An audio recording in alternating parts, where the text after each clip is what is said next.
लेकिन उन्होंने चुनाव में करके दिखाया।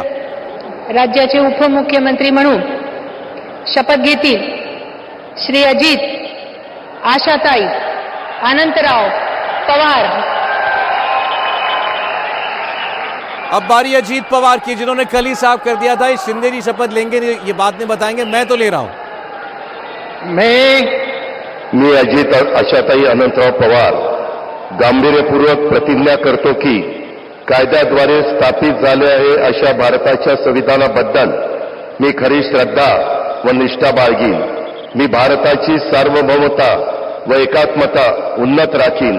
मी महाराष्ट्र राज्याचा उपमुख्यमंत्री म्हणून माझी कामे निष्ठापूर्वक व विवेक बुद्धीने पार पाडीन आणि संविधान व कायदा यानुसार सर्व तऱ्हेच्या लोकांना मी निर्भयपणे व निपक्षपातीपणे तसेच कोणाच्याही विषयी महत्वभाव किंवा आकस न बाळगता न्याय वागणूक देईन। मी अजित आशाताई अनंतराव पवार गांभीर्यपूर्वक प्रतिज्ञा करतो की महाराष्ट्र राज्याचा उपमुख्यमंत्री म्हणून माझ्या विचारार्थ आणली जाईल किंवा मला ज्ञात होईल अशी कोणती बाब असा उपमुख्यमंत्री म्हणून माझी कामे यथायोग्य पार पाडण्यासाठी आवश्यक असेल ते खेरीज करून एरवी मी कोणत्याही व्यक्तीला किंवा व्यक्तींना प्रत्यक्षपणे व अप्रत्यक्षपणे कळवणार नाही किंवा त्यांच्याकडे उघड करणार नाही।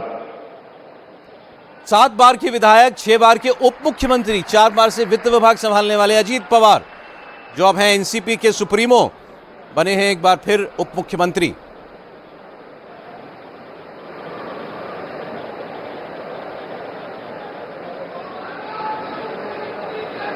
अच्छे प्रशासक के तौर पर जाना जाता है अजीत पवार को, और रिकॉर्ड बार वो उप मुख्यमंत्री बन चुके हैं।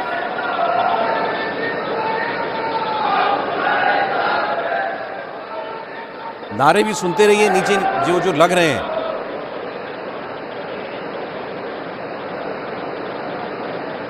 तीन पार्टियों की मिलीजुली सरकार है, लेकिन मजबूत सरकार है।